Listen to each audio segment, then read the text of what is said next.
So the way things will work, we'll have this brief introductory period. Then I'm going to mute you all, and I'm going to turn things over to our chair, Serena, excuse me, and she will tell you a little about what the section's been up to, and then we will go into some pre-recorded videos of our honorees tonight, starting with the 50-year members. And in between, James Stair has also prepared some, some fun activities, trivia questions, and we'll unmute you all for them, and then we can have some fun with that. I suspect the whole thing might run an hour and 15 minutes or so. And obviously, if you want to leave, you can. If you want to turn your camera off, you're welcome to do that. You can mute yourself, or if you're unruly, I can mute you. But then we can move along. All right, so I think I'll turn it over to Serena now, and then I can continue to admit people as they come in. So I'm gonna make spotlight Serena. Can you give me the ability to share screen? You don't already have it? Nope. Participants, security. Oh, there it is. Yep, sorry. Oh, okay, there we go. Sorry. Okay. Okay, can you see my screen? Yep. Looks good. Yes. Great. Okay. Oh. All right, thank you everybody for coming tonight. This is so exciting, a new way to do our recognition night, and I'm so happy to see all of you here. So thank you for joining us. I'm Serena Bellows. I'm chair of the local section. Actually, my term will be up in a couple months. And I am a scientist for Thermo Fisher here in Penfield, New York. So before we get started, I just want to introduce a couple Zoom features in case some of you aren't familiar with it. So over here is your mute and video buttons, but some ones you might want to play around with is if you click participants, you can see everyone here. And if you click chat, they'll open up the chat window. And if you type in your message and it says to everyone, then the message will go to everyone. But if there's someone here that you want to send a specific chat to, you can just select the drop down and choose the person that you want to send a message to. So you can have fun chatting with old friends. Serena, I'm sorry, I'm going to interrupt for a moment. I forgot to mute everybody. Yes. Then I'll mute them all, then I'll unmute you. Okay. Okay. So I just want to give a few highlights of what we've been up to in 2020. I am thrilled to announce that we've formed a diversity, inclusion, and respect committee. And the very first thing that they did was put together this statement that we can put with all of our communications that the Rochester local section of the American Chemical Society welcomes all people regardless of age, disability, ethnicity, gender identity, nationality, race, religion, or sexual orientation. Inclusion is one of our core values, and we are committed to fostering and promoting diversity at all levels of the organization. Now, although this statement is new for us, we've actually have been working by this for many years. If you come to any of our events, we are just like a very welcoming organization. So this just puts it out there so that people just feel even more welcome to join us. So we are very thrilled about this. So when COVID hit, we decided to take a step back and kind of work on our internal workings, and we really did a handbook overhaul. It's a completely new handbook, very user-friendly, really lays out everything that we do very nicely. And I want to thank Richard Cobb and Mark Heitz for leading the handbook review committee, which was a huge committee of, I think, about 10 or 12 people. We met every few weeks, maybe 10 meetings throughout the summer. And we did really great work on making a new handbook for the local section. So thank you very much for everyone's work in making the new handbook. We've also updated our bylaws. It's been quite a few years since we've made updates to it, and the changes consist of updating our verbiage to be compliant with New York State laws and just removing any redundancies in the bylaws. It's been approved by the National ACS Constitution and Bylaw Committee and the ACS attorneys. So now it is actually in the hands of our members to approve as part of our 2020 local section elections. And I'd like to thank Richard Cobb for leading this effort. He did a great job.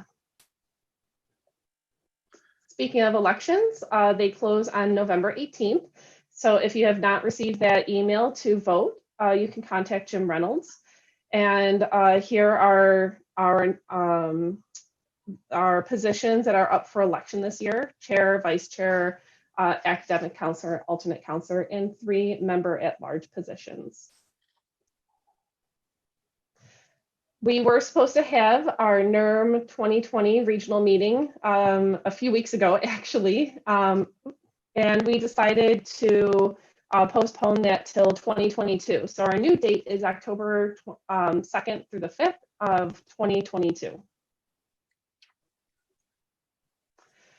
We've started to make some virtual events, and so we've had some Zoomerita cocktail hours, and our one of them that we had was a couple days before Halloween, so we had a costume party, and we had a lot of fun with that.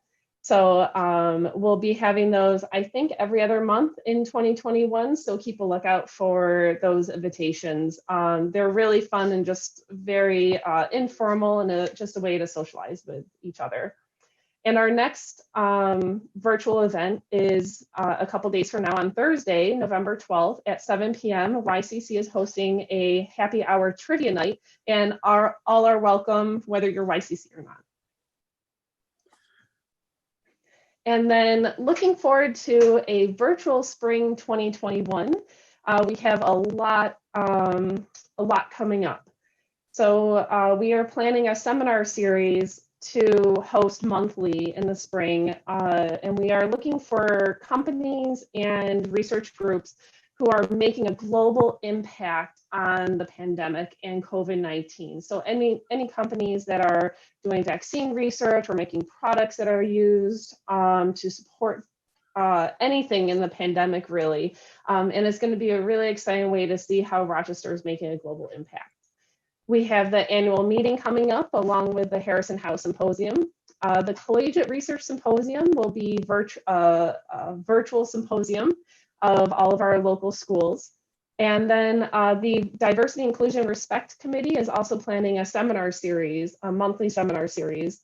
And then we'll have our Zoomerita cocktail hours. And YCC is preparing a Regent study prep for high school chemistry students. And they're also putting together some chemistry demonstrations that they'll put on YouTube. So we have you can see that we have a lot going on, and this is all really exciting because we've spent a lot of time adjusting and making sure that we can move our programs to being virtual so that we can still make an impact in our chemistry community. And we have our monthly executive committee meetings every month, the 3rd Tuesday. Now they are hosted on Zoom. If you are interested in attending, please contact me for the Zoom info, and our next meeting is next Tuesday. I'd like to take the time to thank all of our local section volunteers. This is a very long list, and it doesn't do everyone justice for how hard that they work. You can see that a lot of folks support many roles. So they're just an amazing group to work with, and it's been an amazing time being chair the past couple of years. And I will still be continuing being involved with the local section, but just being chair has been such an honor to work with this group of people, just amazing individuals, amazing leaders. And I would like to congratulate the local section for their nomination for an ACS Chem Luminary Award for the best activity or program highlighting ACS change driver or strategic planning. That is a 2019 award that will be for 2019 activities, and the ceremony will be December 9th online, and we'll find out if we win. Next, I'd like to thank the 2020 YCC, the Younger Chemist Committee.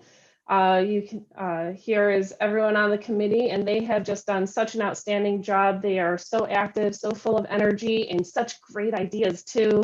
Some of them also volunteer with the local section, which is just so fantastic to have that drive and, you know, just their new fresh ideas. And congratulations to YCC for their ACS Chem Luminary nominations for Outstanding or Creative Local Section Younger Chemist Committee event and for Outstanding New Local Section YCC. And last but not least, thank you to the 2020 Recognition Night Committee, Marion Mendel, Jim Reynolds, James Stair, Tyler Terrace, and Amber Shotwoodboy.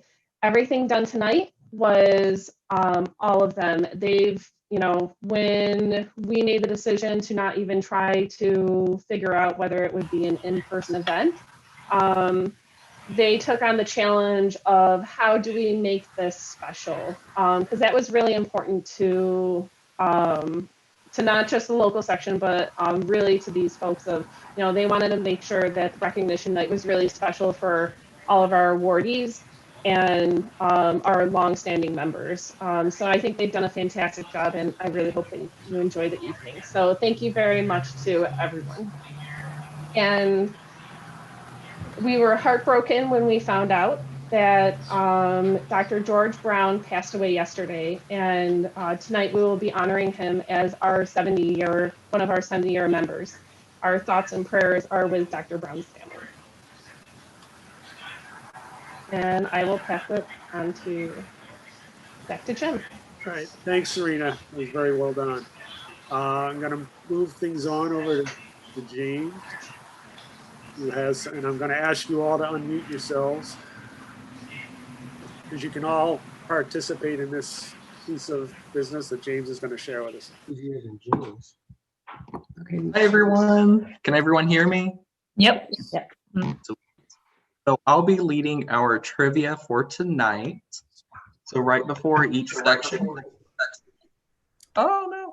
right before each section, we'll be doing some trivia questions just to help have an idea of what life was like when everyone was starting to become members of the ACS. So to start is our 50-year member celebration trivia question. So the first question is, what general purpose computational chemistry software package was initially released in 1970 by John Pople?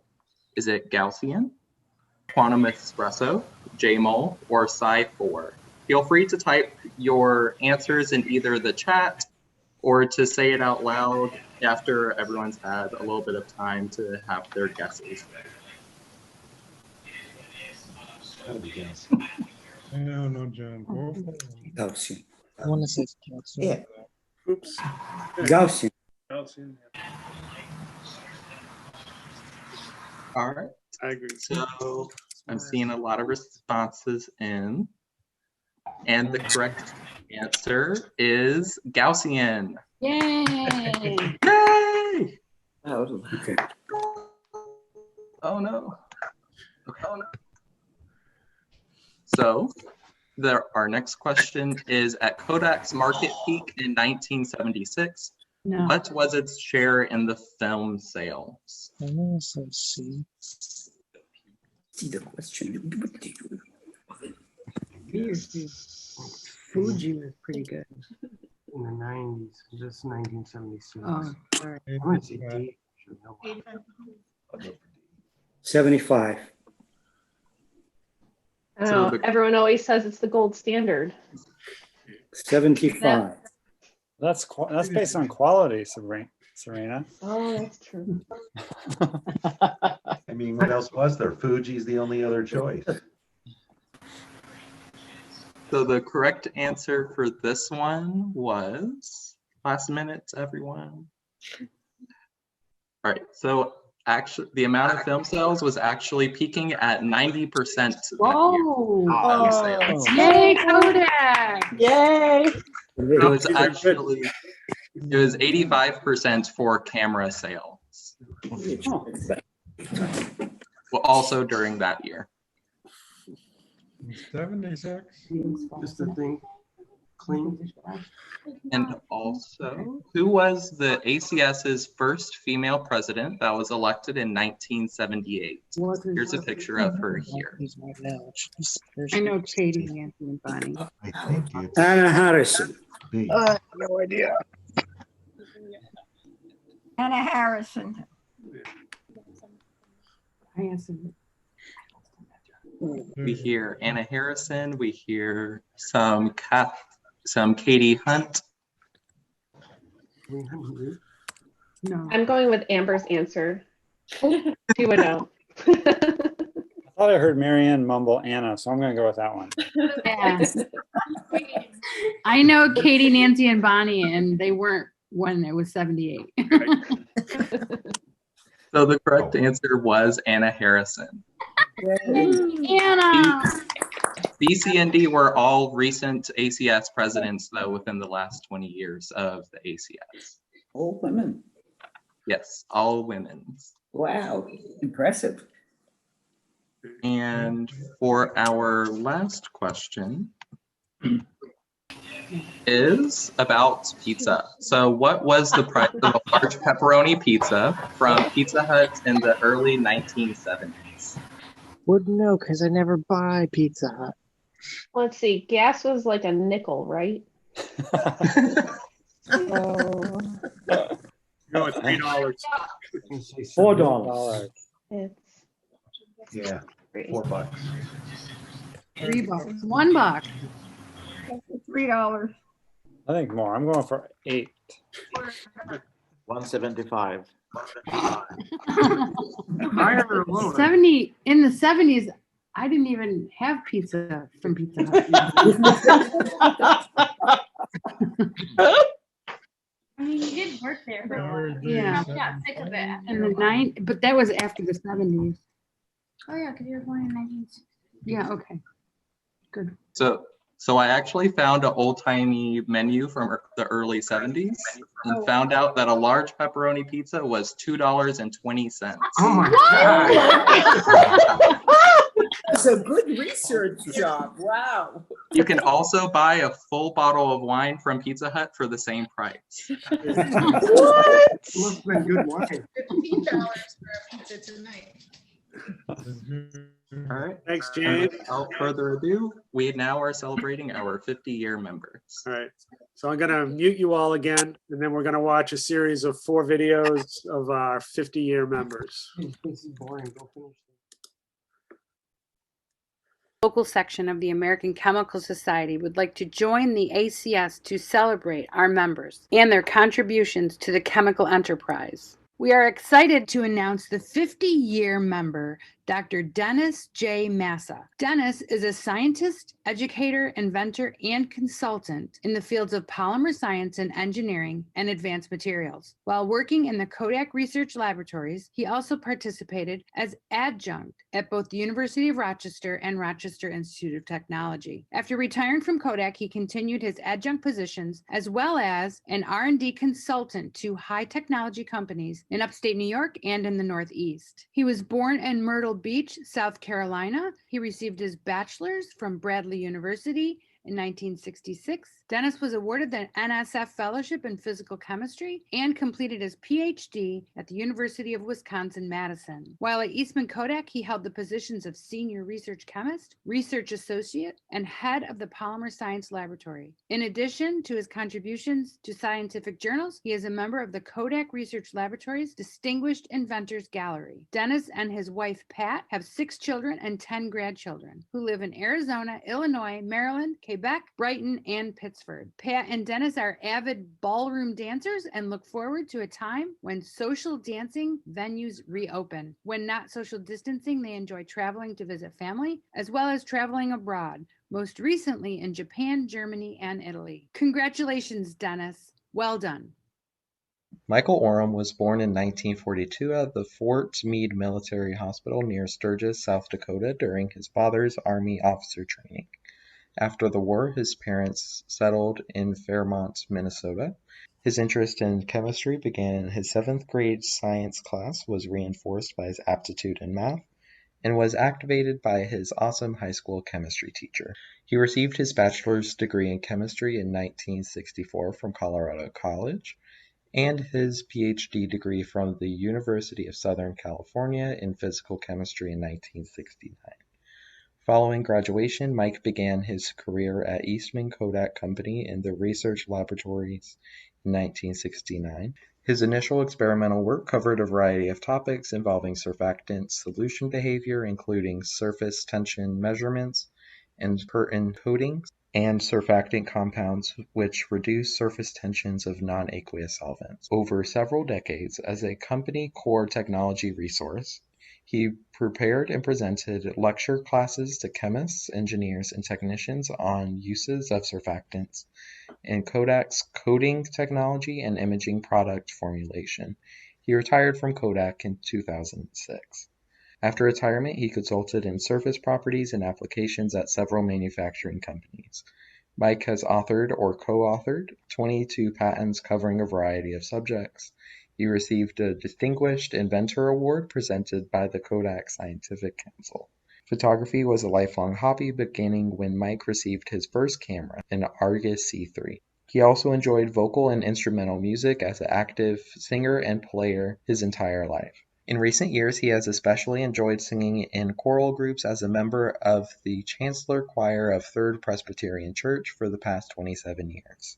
Mike has pleasant memories of numerous family trips to national parks, as well as several business trips to England and France.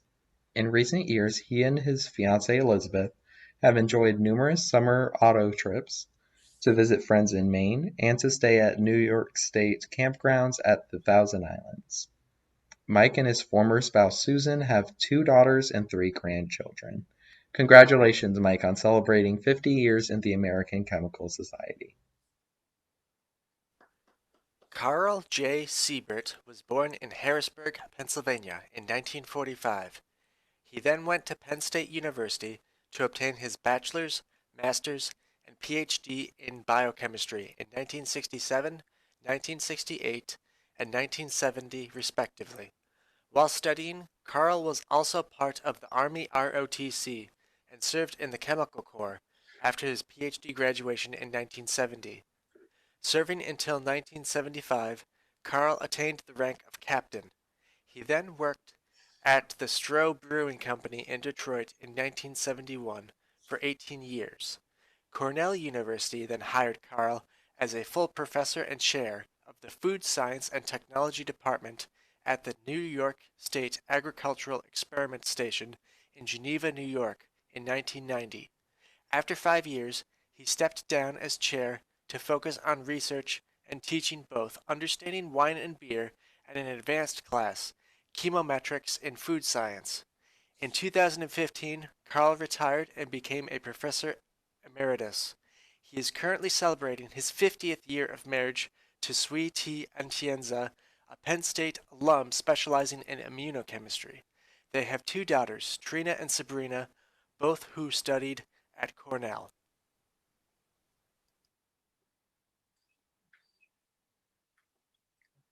Thomas Welter was born and raised in St. Paul, Minnesota, where he also attended the University, then College, of St. Thomas. It was here that Tom developed his interest in organic chemistry that he pursued for nearly 50 years. After graduation, he was off to a warmer climate to earn a master's degree at Texas A&M University, majoring in synthetic organic chemistry. This was followed with completing his ROTC commission in the U.S. Air Force and meeting his future wife, Marion Manship. He attended the University of Wisconsin-Madison, eventually earning an organic chemistry PhD. Tom accepted a position as an organic chemist in the Kodak Research Labs after graduation and moved with Marion and their daughter Rebecca Jean to Rochester, New York. It was at Kodak that Tom and Marion welcomed their second child, Thomas William. He enjoyed a total of 35 years with Kodak, solving applied chemical problems through the design, preparation, and refinement of novel organic compounds. He solved problems in a wide range of technical disciplines, and Tom's technical advances led to more than 50 U.S. patents, as well as several technical publications. During his research career, he solved problems in a wide range of technical disciplines such as conventional and instant photography, pharmaceuticals, agrochemicals, clinical chemistry, chiral pneumatic liquid crystals, and organic electronics. Prior to retiring, he also worked with Novomer Inc., helping to develop novel, eco-friendly, carbon-based polymer technology. Tom is now actively retired, enjoying traveling, nature hikes, and bird watching with Marion, as well as gardening and tinkering around their Webster, New York home in the warmer months and hanging out in Kissimmee, Florida during the winter months. He particularly enjoys visiting with his children, their spouses, and grandchildren. While Tom found great success and gratification during his active chemistry career, he now solves many difficult chemical conundrums in his dreams, only to wake up and find them perhaps less than fully useful. Congratulations, Tom, on celebrating 50 years in the American Chemical Society. Okay, so ask all to unmute. So first of all, I'm going to ask, could everybody hear those presentations okay? The audio came through? Just give me a Yes. thumbs up or not. Good. Perfect. Secondly, I'll ask, I don't know if Dennis Massa, are you here? I'll ask any of those 50-year members if they want to comment at all. Go ahead, Dennis. Sorry for interrupting. Well, thank you for your recognition, and I'm inspired by all the 70-year members, and now have a personal goal to become a member of that club eventually. Good. Glad you could join us tonight, Dennis. Congratulations. Okay, I'm going to turn it back over to James, who has some trivia questions in preparation for our. Where did James go? Okay, there he is. Okay. Here I am. Can everyone hear me? Yes. I can't see anything. All right. So for the 60-year member trivia questions. So in 1960, Varian Associates introduced the A60, the first commercially successful what? NMR, of course. NMR. Any other guesses? I remember using one. Nick, I hope you got that one right. Well, I did, as a matter of fact. This is, in fact, an NMR. How is the splitting on that? Well, the latest field I work with now is over 1 gigahertz. In 1960, Kodak introduced polymer blank to give improved dimensional stability to Kodalith graphic arts. Totally. Polyester. What film base? Film base. Film base. I don't know. They might still be doing research.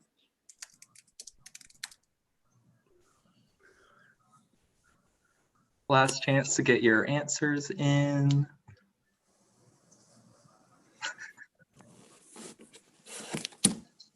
And the correct answer is film base for this one. Seems like it's always a. For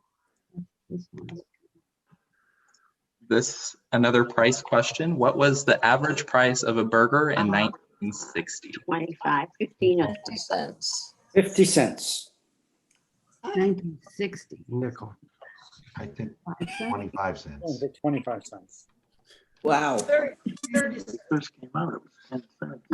10 years later, you could buy. This is 10 years earlier.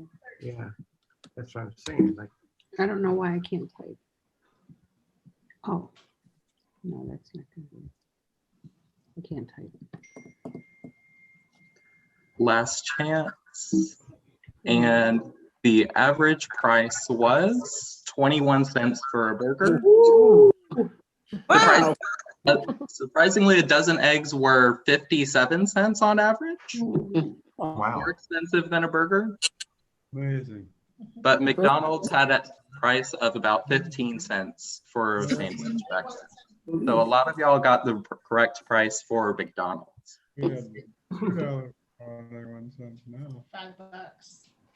I was going to take them 10 cents. Oh, I talked about him too.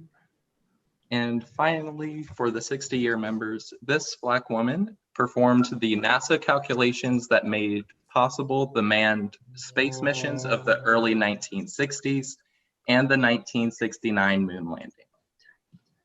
Katherine Johnson. And her picture is on an electrical box outside the Strong Museum of Play. Oh, That's bonus trivia.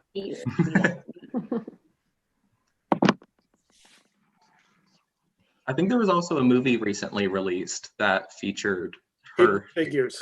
Hidden Figures, classic. I think she also died recently too. Yes. Oh. So the correct answer is Katherine Johnson for this question. Yay. And that wraps up the trivia for the 60-year members. Okay. So we have two 60-year members to honor, and I'm going to share that video now. The American Chemical Society local section would like to congratulate the 60-year member, Mr. Robert Hinkleman. Bob Hinkleman has been a native of Rochester all his life. He graduated from St. John Fisher College in 1958 with a BS in mathematics and a minor in chemistry. He began work in analytical chemistry in the Kodak Research Laboratories. After several years there, he moved on to photomicrography, where his work included a stint of imaging in support of Roger P. Loveland's definitive volumes on the topic. He transferred to the training department in 1974, where he spent much of his career instructing employees in the chemistry, physics, optics, and perceptual components of photographic science. Throughout, he valued his membership in the ACS, which he joined in 1960 after studying the required physical chemistry at the University of Rochester. Bob developed a strong interest in photography while he was in college. Then at Kodak, he learned to compose photos by reading art books from the KRL library. He became active in the Kodak Camera Club, where he participated in numerous photographic competitions and taught many photography courses, including his specialty, black and white printing.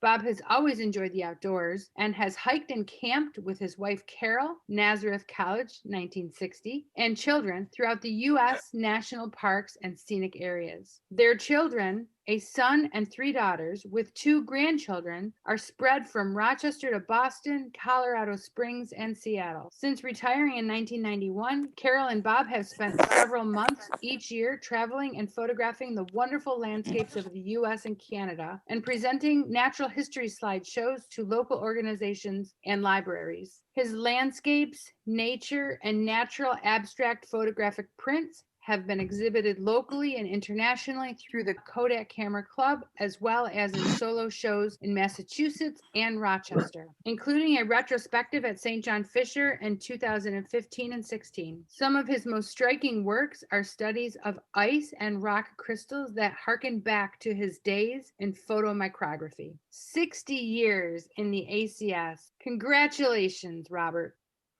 The Rochester local section of the American Chemical Society would like to share in the celebration of the 60-year member, Dr. D.S. Daniel. Dan Daniel was born in Iraq in 1934. He graduated in 1955 with his B.S. in chemistry from Woolwich Polytechnic in London. At Queen Mary College in London, he worked under supervision of Michael J. Dewar on the mechanism of the electrolytic reduction of nitrobenzene and received a PhD in physical organic chemistry in 1959. Dan had a 3-year postdoc at Carnegie Institute of Technology with Robert B. Carlin on the mechanism of the Fischer-Indol synthesis. In March 1964, Dan joined the research laboratories of Eastman Kodak Company in the sensitizing dye synthesis laboratory. In 1972, he joined the Clinical Diagnostic Laboratory, where he focused on thin film ion selective electrodes. While at Kodak, he also also taught freshman chemistry at Rochester Institute of Technology for many years in their evening school. He became part of Johnson & Johnson, J&J, when Kodak sold off its biosciences division, and subsequently he retired from Johnson & Johnson in 1998. After retirement, during the summers, Dan taught organic chemistry at Nazareth College. As an avid researcher, he also rented space at RIT and generated 2 additional patents to add to the 21 he had received while working full-time. In '65, he met and married Elizabeth Goldstein. Together, they had 2 sons and a daughter. Elizabeth and Dan were together until her passing in 2002. In 2004, he married the former Fern Marlin, and between the 2 of them, they have 5 children and 4 grandchildren.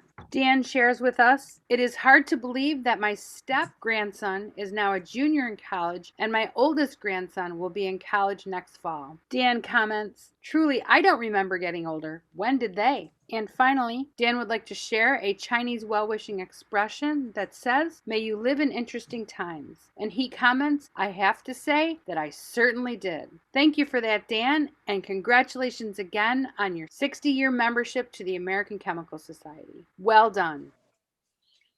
The Rochester local section of the American Okay. All right, I'm gonna Pretty impressive. stop sharing. Unmute everybody, or ask you all to unmute. And ask Dan Daniel, who I know is with us tonight. You have anything? Yay, Dan! Congratulations! Yay! Congratulations to all of you. It's absolutely wonderful. It's like yesterday when I attended my first ACS meeting in Pittsburgh, and my mentor, Dr. Carlin, was then the chairman of the local section. Where did the 60-year go? I don't know, but I enjoyed them anyway. Congratulations, Dan. And also Robert Hickelman is with us and his wife. Oh, great. Susan? Would they like to say anything? Yeah. Susan and Bob, would you want to say anything? Hi, this is Elizabeth Hinkleman, Bob's daughter. Can you hear me? Yes. Hi, Elizabeth. Yes. Thank you guys so much for doing this. It was a lot of fun for us to pull this together. Dad couldn't make it tonight. Mom was on earlier and signed off already, I think. Okay. My sister Laura, I think, is still on. But man, I didn't know how much fun you guys had over the years. I was just thinking another thing that Dad did. He was actually in the Army Reserves, and I remember they had some kind of monthly meetings in the reserves for the scientific section of the Army Reserves, and there was some meeting that he told me about many years ago that was about how eventually the biggest security risk for the United States was going to be the rise of China. So that was somebody anticipating that 30 or 40 years ago. Wow. But we do have also Roger Loveland's book on photomicrography if anybody ever feels they need to have a look at it. All right, thanks. Back to you guys. Thank you. Okay, and we'll go back to James, who has some more questions for us. Yes. 25. No. Okay, so now to celebrate trivia from the 1950s. So what percentage of chemists were women in 1950? 10%. 5%. 5%. 5%. What counts? I say 2. I say it depends on whether you count the technicians. Oh, dear. Ah, interesting. That's very common that women did all the calculations and all the, lab work. So maybe my 2% is wrong. More like 10, I think. I would say 10. Were you counting technicians, James? I'm not sure. I Okay. found, yeah. But maybe membership in the ACS, maybe? That was counted? I don't know. I'm not sure. I didn't read the paper too closely. I just looked at We'll need table your that source in citation yeah, I'll have to rehunt it for it, but I will. in ACS format. It could be PhDs. So Maybe for we this can one, tell by the answer. it was 10%. Dan was right. Wow. I think it was- Wow. So I think that must include technicians, right? Now, do you know how many there are now? I'm just really curious. Now is about 40 to 45%, I believe. Wow. For That's chemistry. interesting, because that's lower than medicine and law, even in school attendance. I thought it would be more than 40. Much higher than that. I think the number of women that graduate with their bachelor's degree is higher than that, but maybe ones that are actually working. Because they get Yeah, about this one- 52% of the bachelor's degrees in chemistry. Okay. So for the next question is, in 1950, Kodak released its first blank transparency, an 18-foot by 60-foot picture in New York Grand Central Station. Colorama. Colorama. Colorama. Colorama. I've never even heard of Colorama. I think that must be. It used to be displayed in Grand Central Station. Yes. Yes. Didn't they store them? Didn't they store them in the pool at Kodak that they could never fill with water? There's a apocryphal story that they used that empty pool to process the film, but that's not true. How funny. All a good story, even though it's not true. I'd like to name Futurama. Was the pool ever used?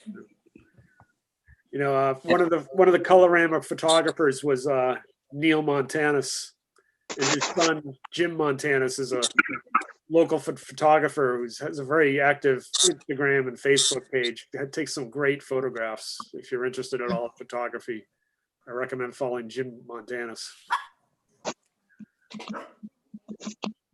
And yes, the correct answer is C, Colorama. This is also one of the pictures that were taken in Rochester also. All right.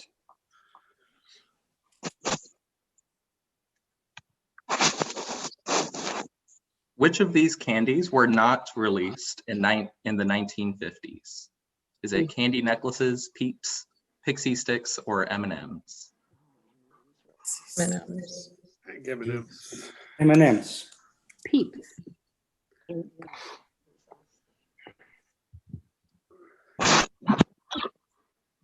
Last chance, get your answers in. We see some candy necklaces, we see Pixie Sticks, we see Peeps, and M&Ms. So the correct answer You know, the little marshmallow peeps at Easter. See them? They're little bunny rabbits. That's what they're. Peeps. So the correct answer is M&Ms. They were also, Really? yeah, M&Ms were released in the 40s, and they were also sent with soldiers during World War II because they were heat resistant and easy to pack in rations and other food sources. And they didn't melt in your hands. Melt in your mouth, not in your hands.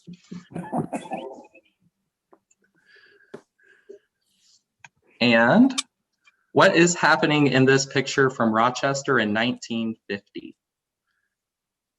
Plowing the Snowplow. Sidewalk. Plowing the sidewalk. Plowing the sidewalk? No plowing. Plowing the sidewalk. There's the animals pulling this, I think. See? What happens with the animal? I keep hearing before then. Plowing the walks. And the correct answer is indeed plowing the snow. This was the last year that snow horses were used for snow plows in Rochester and New York. And without further ado, to celebrate our 70-year members. Oh, there's a 70. I just want to comment before we start the 70-year videos. If there's any example of the progress that we've made as a society in terms of health, I don't remember one of these celebrations, and I've been doing these for 20 years, where we ever had more than 1 or 2 70-year ACS members. This year we have 6. Wow. Yay. So this next set of videos will be almost, it'll be 13 minutes long. So just fair warning, and you can sit through them, or if you want to go get a drink or, take a break, but please sit back, because these people had amazing lives, and I think it's fascinating to listen to them. So, and I want to give a shout out to Amber Charleboy, who did the videos for all of these 70-year members, and she did a fantastic job. So I'm going to mute you all, and then we're going to go on to the 70-year members.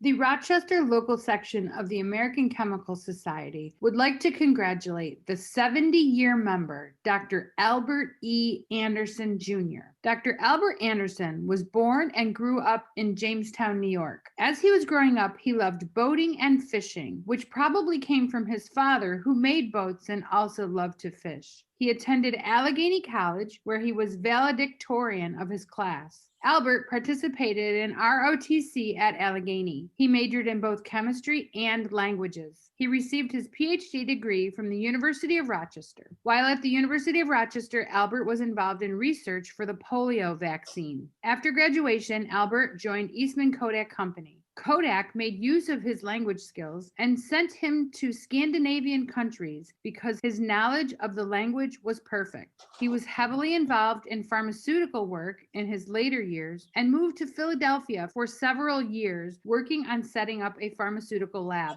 He retired from Kodak while still in Philadelphia. Albert had many hobbies. He was very active in photography and fly fishing. Each summer he went west with a group of friends for fly fishing. He also learned to fly planes as a private pilot. He belonged to a group of pilots, and together they owned 3 planes. In 1950, he married Doris. They met in high school in Jamestown. Together they have a daughter. Kudos to you, Dr. Anderson. Congratulations. The American Chemical Society Rochester Local Section would like to congratulate the 70-year member, Mr. Frederick C. Brown. Mr. Fred Brown was born just before the Great Depression in 1929. Fred is a lifelong resident of Rochester and attended school number 15 and Monroe High School and graduated in the class of 1946. After graduating from high school, he attended Syracuse University, majoring in chemistry for 2 years, after which he transferred to the University of Rochester, where he continued his chemistry studies. After graduation, Kodak offered him a position as an assistant chemist in the lab at the Naval Ordnance Division of Kodak, analyzing incoming materials to ensure that they met the United States government chemical specifications. Sometime in 1960, Fred transferred to Hawkeye as a member of the Infrared Optical Materials Group, where he worked preparing thin film optical filters for the visible and infrared regions of the spectrum. In 1967, he moved to the production department of lens coating, where glass cleaning, high-speed grinding, and polishing were performed on the lenses. At this time, Fred received a patent for a process that he developed. Later, in the Large Optics Fabrication and Research Group, Fred worked on a new cleaning process for the lenses. Fred retired from Kodak in 1986 after 37 years of employment. Fred attended a youth group while still in college, where he met Dolores. the girl who would become his wife. Fred and Dolores were married in 1951, and they have 4 children, 7 grandchildren, and 5 great-grandchildren. Working and raising a family did not leave much time for hobbies, and house repairs often felt more like work than a hobby. As his wife was a Georgian peach, their family vacations were spent mostly heading south. They very much enjoyed spending time at the ocean in North Carolina as their family grew. After leaving Kodak, Fred spent much time with his grandchildren. He kept his membership in the American Chemical Society to keep up with the chemical advances. Fred never had a job he didn't like because it was an opportunity to learn many different areas of chemistry. He was always curious, and even though we might not think about it as chemistry, even in the kitchen, chemistry is relevant. Wow. 37 years at Kodak and 70 years in the ACS. Great work, Fred. Congratulations.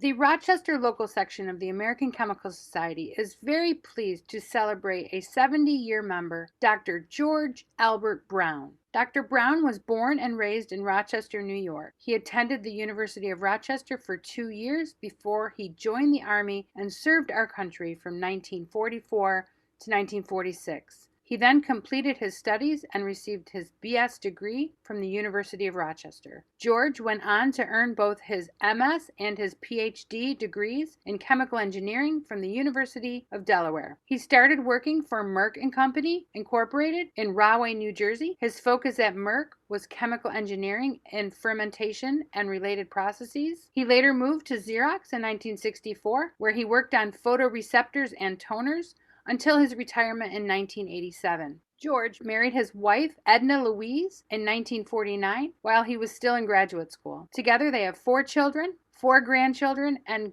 5 great-grandchildren. They loved to visit our national parks with their family. Later, Edna and he traveled to visit their children who were located in South Carolina, Arizona, Massachusetts, and Ohio. In his spare time, George enjoys gardening with Edna Louise. Their specialty has been growing orchids. George also was an avid stamp collector and very much enjoyed astronomy. He partially built his own telescope and used it to follow all the astronomical events over the years. The Rochester ACS local section extends its deepest sympathies to the family of Dr. Brown, who passed away November 9th, 2020. He had an amazing life, and we know that he will be missed by many.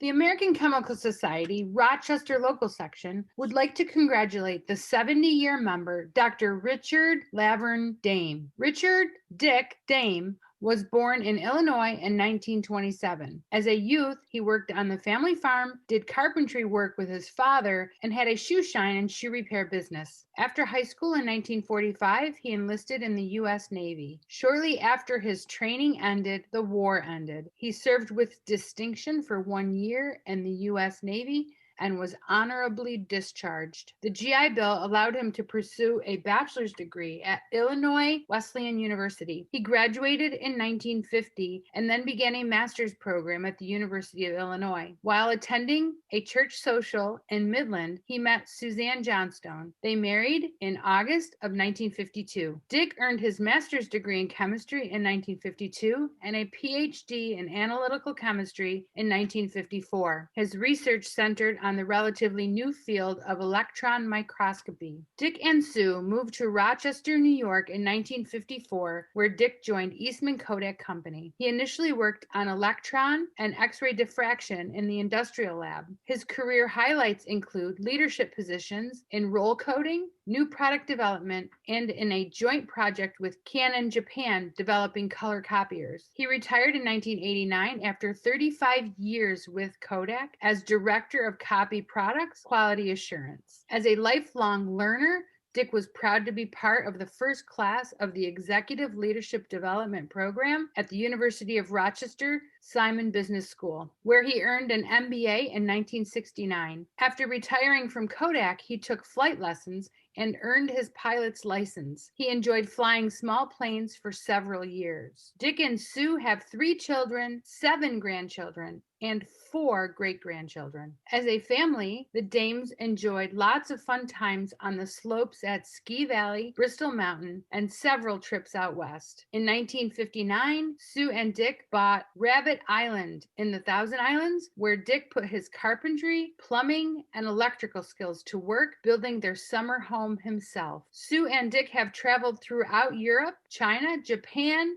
Russia, Australia, and Southeast Asia, including several charter boat self-captained sailing trips in the British Virgin Islands. In 2016, Dick was proud to be part of the Honor Flight Tour of Washington, D.C., honoring World War II veterans. Well done. Congratulations on 70 years with the American Chemical Society.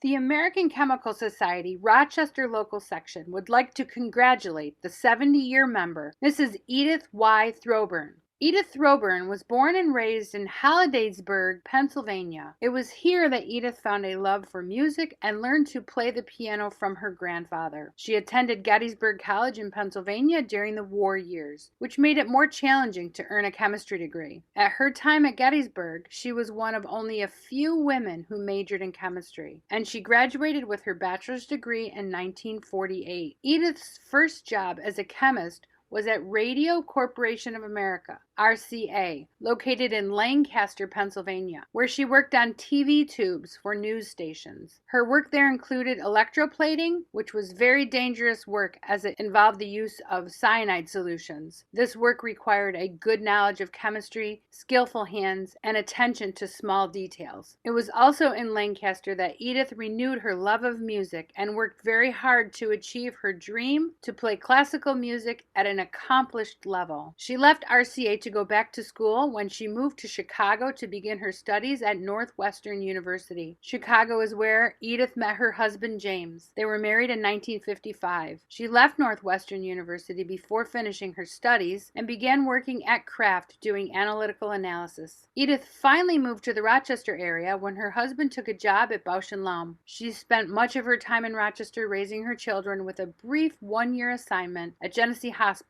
in the 60s, working on a research project for a drug company. Education was something very important to Edith. She has given generously and often to the American Chemical Society Project SEED, which supports academic and industrial research experiences for economically disadvantaged high school students. Together, Edith and James have 3 children, 5 grandchildren, and 2 great-grandchildren. Through the years, they have both enjoyed traveling to Europe and visiting their children in Albany, Virginia, and Colorado. 2 very special trips were to Kenya and Tanzania. Congratulations to Edith on 70 years with the ACS, and thank you again for your support of Project SEED.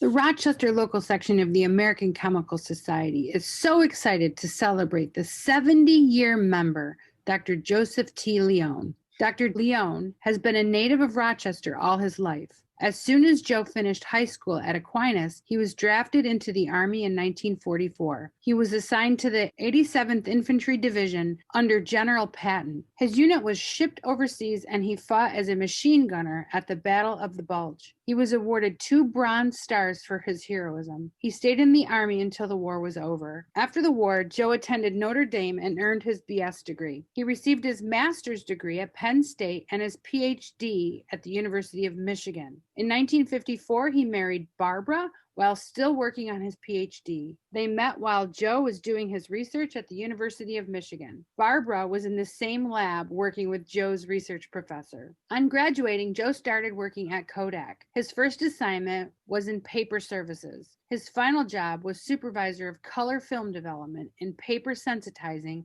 in Building 57. Joe enjoyed all of his years of work at Kodak and retired in 1988. Together, Joe and Barbara had 3 children, 1 boy and 2 girls. They also have 2 grandchildren. Both love to travel around the United States. They drove to San Diego each year to see one of their daughters and to Montana to visit their other daughter. At this time, both daughters are back in Rochester. With all 3 children in Rochester, Joe and Barbara have a lot of support. Joe's most important hobby was golf. He did this as much as he could, As a member of the Penfield Country Club, he had a lot of opportunities to golf. He also served as president of that country club. A very special event for Joe was going on his honor flight with his youngest daughter, Jane. The Rochester Honor Flight was created to honor American veterans for their sacrifices. Veterans are flown to Washington, D.C. to tour and visit memorials at no cost. Both Joe and his daughter very much enjoyed this entire weekend in Washington, D.C. We are both honored and humbled to celebrate with you, Joe. Congratulations and thank you. The Rochester. Okay, let's see, stop share. Or ask to unmute. It's an impressive litany of celebrants right there. And I'll invite any of the representatives or the members themselves who are here with us tonight to speak if they'd like to. I noticed the dames are here, or at least representative of the dames. So anybody who'd like to speak. This would be your chance to say.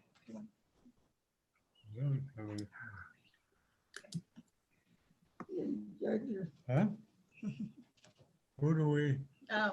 Okay. So just speaking up for my dad, Richard Dean, who is appreciative of the recognition and being with you all tonight. Thank you very much.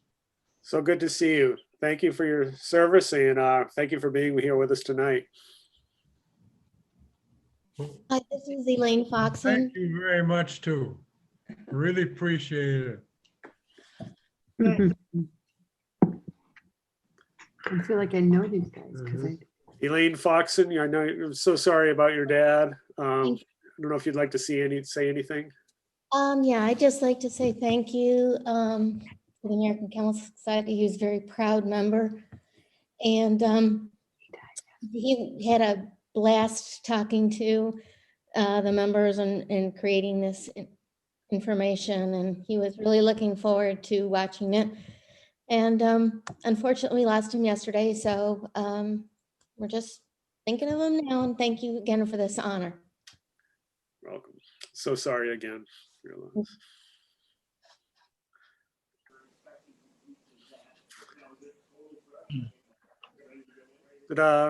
So I just have to say, like, so I did the voice and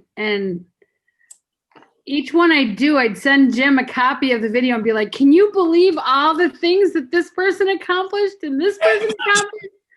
Oh my gosh. You guys are all amazing. Something huge, huge inspiration. So thank you all, 50, 60, 70 year members. Just wow. Thank you. Thank you. So those who don't know, every member who reaches that milestone gets a special certificate from the ACS. And Marianne Mendel, who's been doing everything behind the scenes here, has mailed out those certificates to all the anniversary members. So thank you, Marianne, for doing all that work and preparing the biographies, which Marianne has also done. And the terrace. Okay, I'm going to turn it back over. I think, James, we have one final set of trivia questions.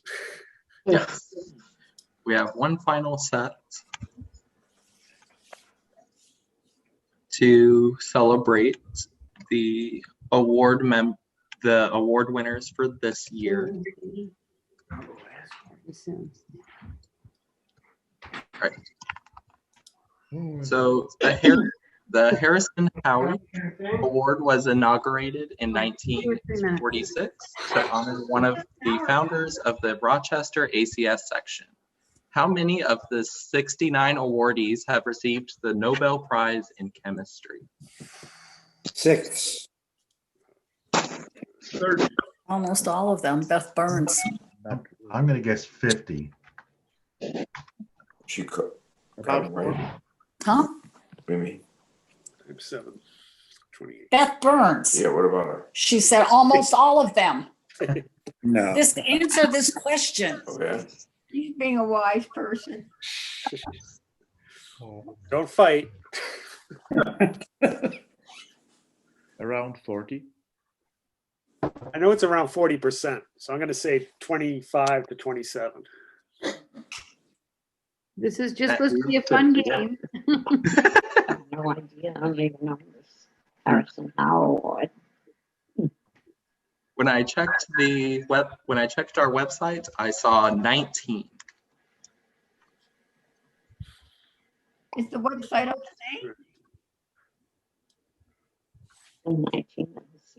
I was assuming it was, so it might be a little off since the last time it was updated. That's but probably right. Our batting average has gone down recently. But, you know, Initially it was really it takes high. time to get a Nobel Prize, right? So, But it was 19, and one of the members were also receiving the Nobel Peace Prize. There was about 4 in either medicine or physics, and about 9 in whichever other category it was. here's a question. Who was the first Harrison Howe Award winner who also won the Nobel Prize? Woodward. Nope. Linus Pauling. Pauling. Pauling. Yeah. It was Linus Pauling. Yeah, I remember Linus for the first Harrison Howe, and I figured he had to have one too. So you guys got to have Harrison Howe come to Rochester and give it. I mean, He lived in Linus Rochester. Pauling come and give a talk in Rochester. That's awesome. He did the inaugural Harrison Howe address in 1946. I didn't know that. That's awesome. Well, he was from Cork. For the next question, what percentage of chemists in graduate school are temporary visa holders in the US? This statistic was from 2016 to 2017. I'm going B, 38%. 13%. 13 to 24. 38.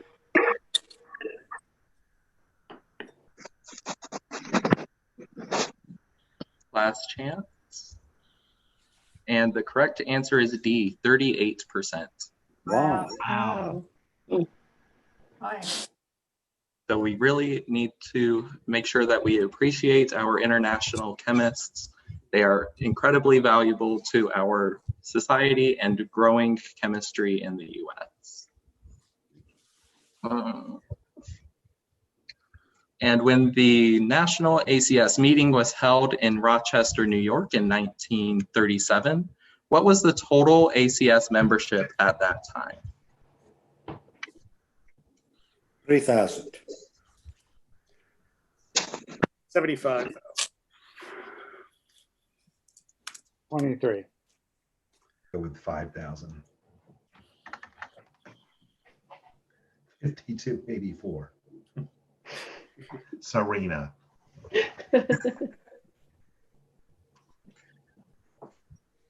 Last chance. And the membership back in 1937 was 2,538 members. Wow. Dave, one up. When the conference was held in Rochester, there was about 3,500-ish participants, filling the three major hotels at the time. And now there are 157,000 members in the ACS. 3,000 is like a lame ACS. James, what was the total number of people that attended the meeting in Rochester in 37? It was over 3,000. It was between 3,000 and 4,000. I only ask because NERM 2022, we wanna reboot and maybe set our sights higher than the 1,200 we were counting on. We've done it before. We can do it again. Absolutely. We could fill all of the hotels in Rochester. And that concludes the trivia questions. Okay. Nice job, James. Thank you so much. Great job, James. Thanks, James. That was awesome. Absolutely. You know, I'm going to say at last night's final Zoom meeting, we were preparing for this around 8 o'clock. Somebody thought we should have trivia questions. So James volunteered to do it. And at 1:30 a.m., we all got an email with all those questions. So thanks so much, James, for doing all that. Absolutely. It was a ton of fun. Good. All right. So we have our last set of recognitions for tonight. You're welcome to leave after those recognitions are complete and we've had our final discussion. But I also want to say, I can't remember if I mentioned at the beginning, I'll send you all into breakout rooms so you can chat informally with others, maybe meet some new people. Feel free to leave if you like, but we'll keep this going for a little bit. This for now, we'll move on to the final set of recognitions, which is for our actual award winners, including Teacher of the Year, our Volunteerism Award winner. So without further ado, we'll just move right into that.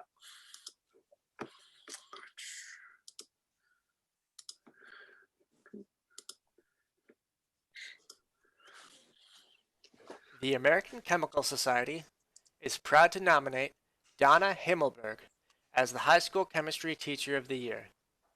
Donna Himmelberg holds 2 bachelor's degrees, one in biology and another in psychology, from the College of the Holy Cross in Rochester, Massachusetts. She also has a master's degree in curriculum and instruction, science education, from the University of Missouri, Columbia. She has taught in Missouri and New York, and currently her alma mater, Fairport High School.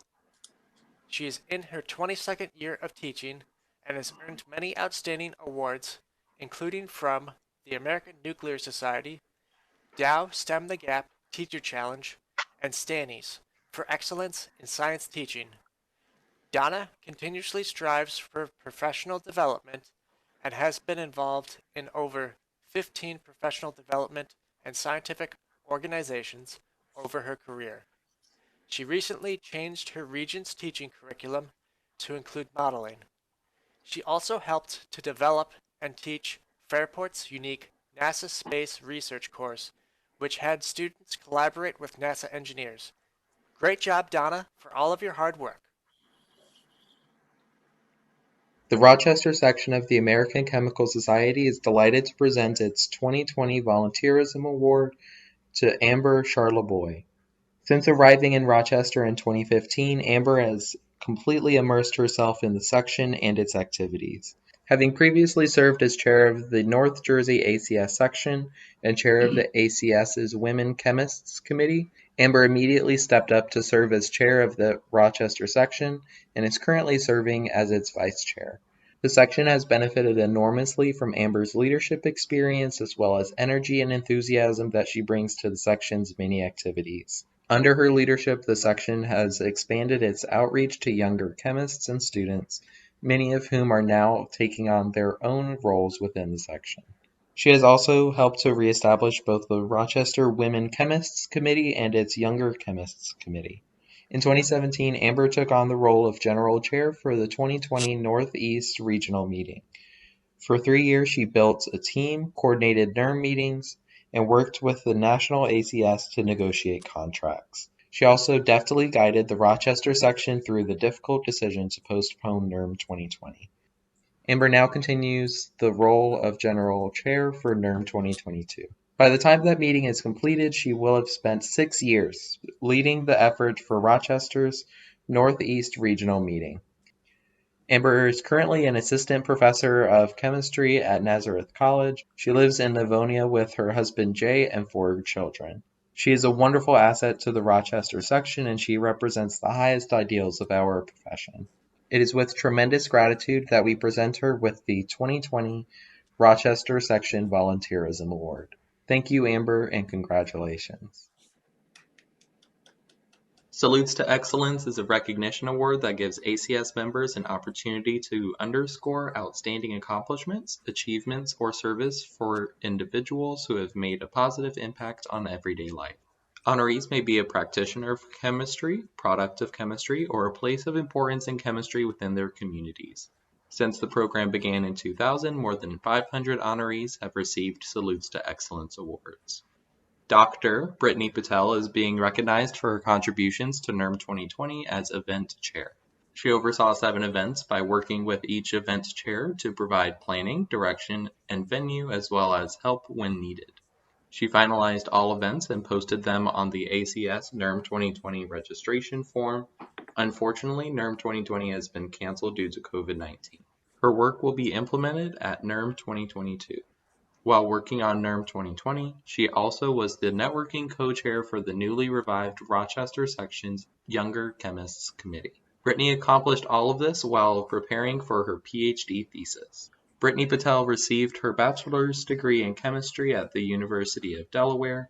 During her time in graduate school, Brittany became involved in the Rochester section of the American Chemical Society through volunteering for the 2020 Northeast Regional Meeting at the end of 2018. Throughout the past 2 years, Brittany has participated in the Rochester ACS community through her roles as the events chair for NERM 2020, now NERM 2022, as well as networking co-chair for the newly revived Rochester section's Younger Chemists Committee.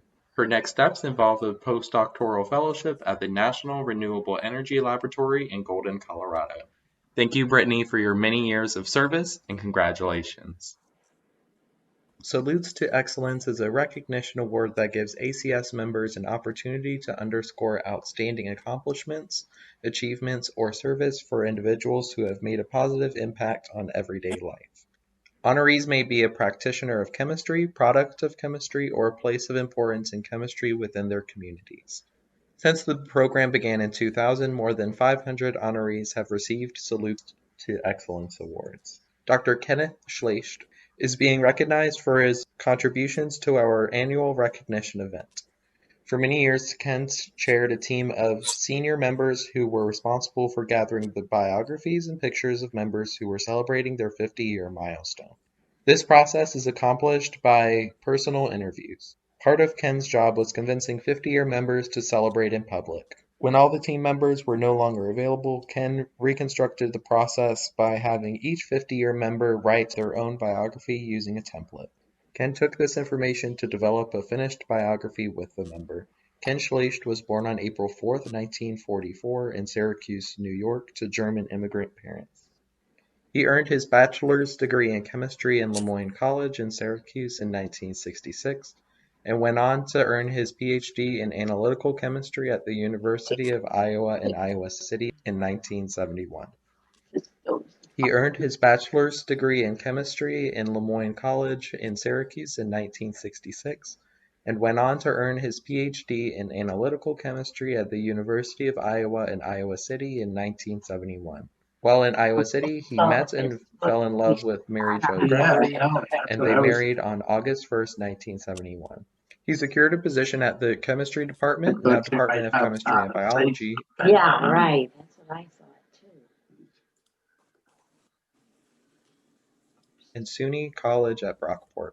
At Brockport, Ken taught all the various analytical courses, physical chemistry laboratory, college chemistry, and developed courses in forensic science as well as some contemporary issues courses for the general education program. He had a passion for teaching lecture with chemical demonstrations after attending a chemical lecture demonstration workshop at the University of Wisconsin by Bassam Shakasharai. This led to chemical demonstration roadshows at first and then was extended to both chemistry and physics roadshows. He served as department chair from 1983 to 1988 and retired from Brockport at the end of 2007 after 37.5 years.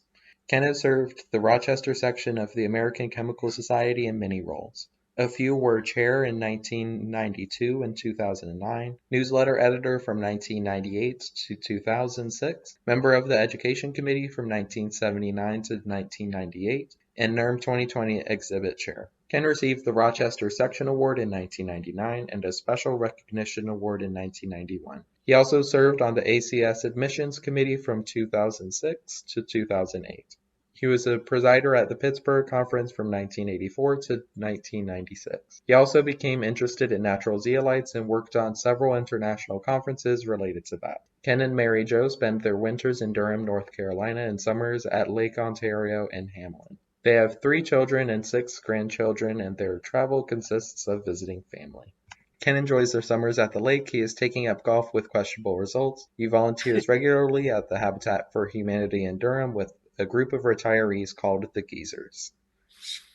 Prior to COVID-19, he also volunteered at the Durham Literacy Center. Thank you, Ken, for all of your many years of service, and congratulations. The Rochester American Chemical Society section is delighted to honor Marianne Mendel as a 2020 ACS Fellow. Marianne Mendel was born in Philadelphia, Pennsylvania.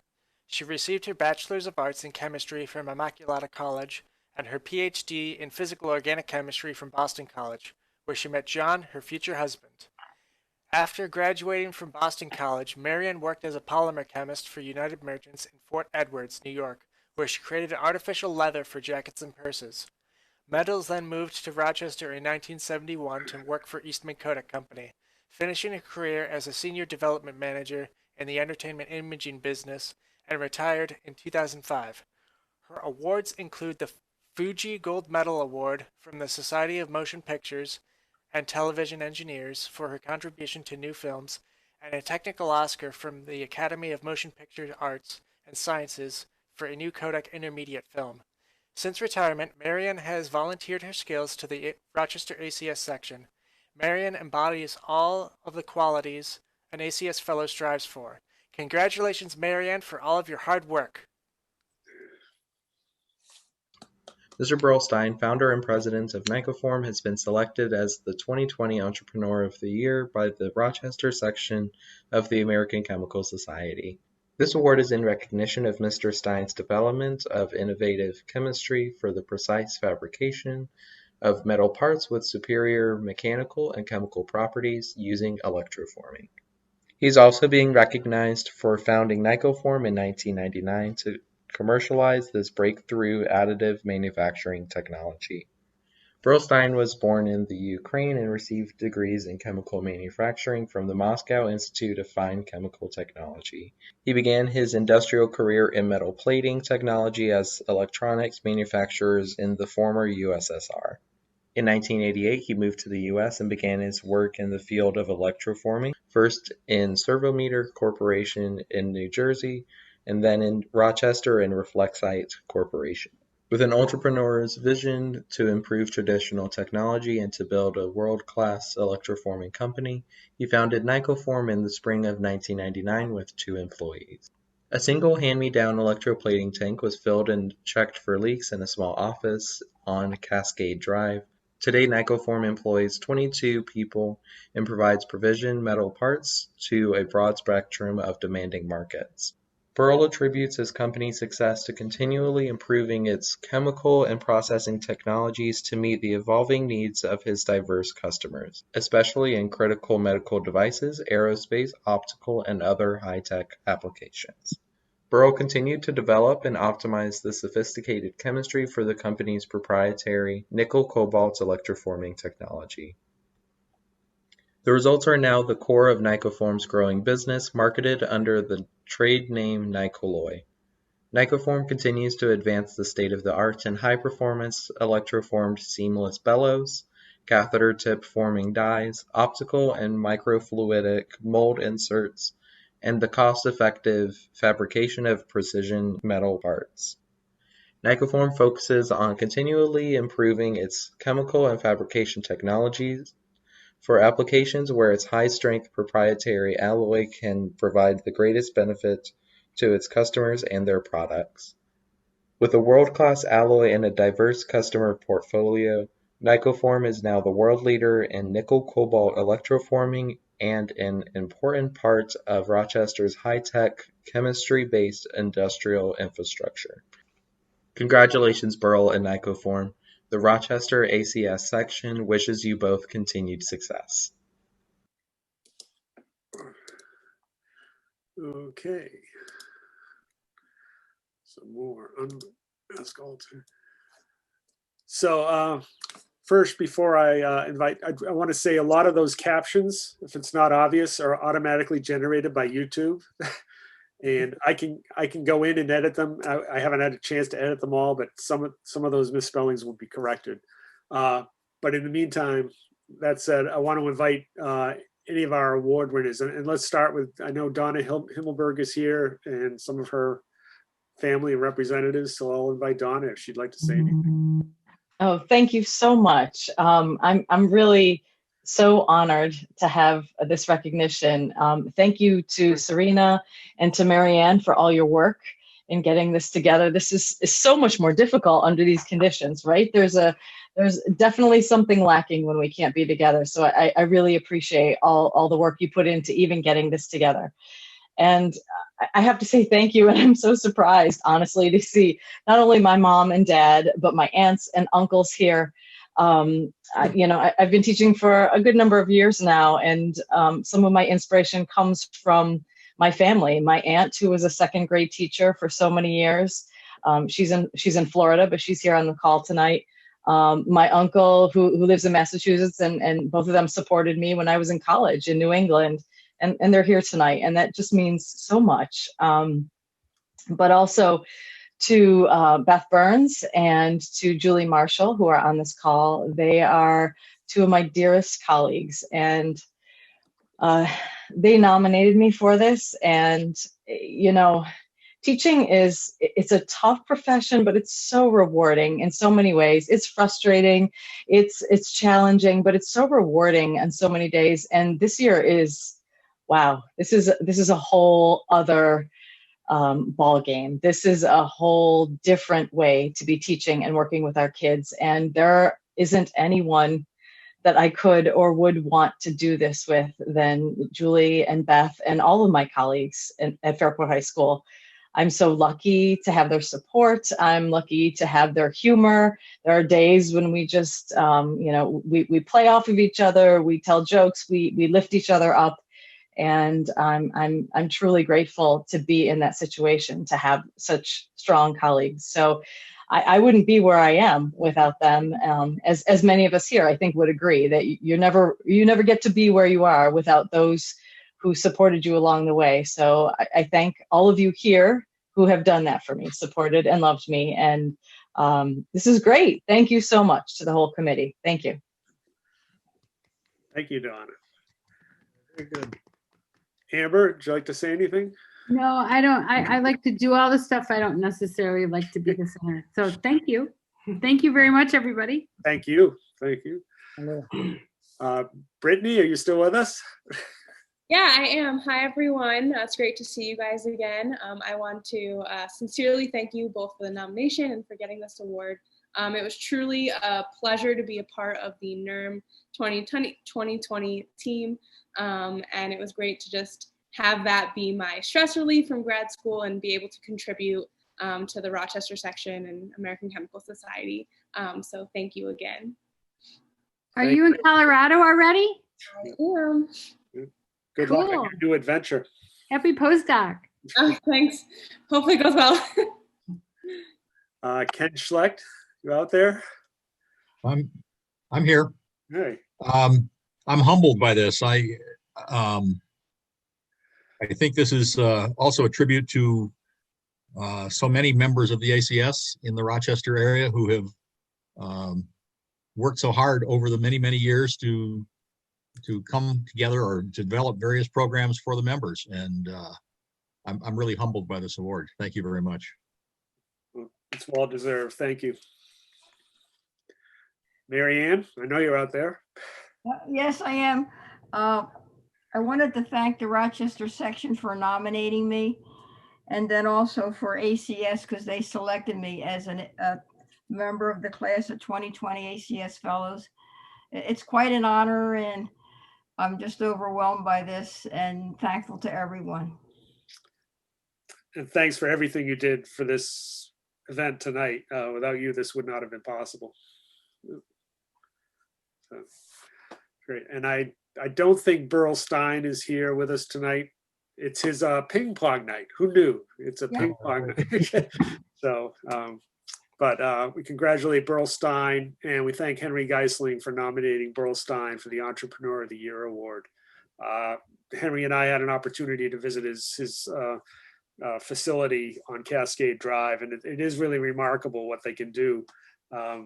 These really finely machined, well, they're not machined, they're electroplated devices that are just, you can't make any other way. And they have enabled so many more applications than were currently possible. So that concludes the formal section of this event. I know we've gone on longer than I said, and we're at an hour and a half. you're free to leave, but I'm going to throw the rest of you who choose to stay into breakout rooms. And this is going to be like a throw of the dice.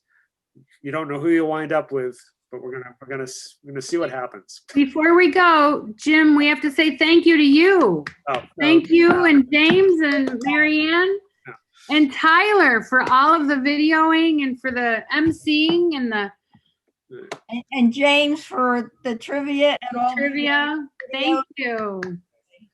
Excellent job, everybody.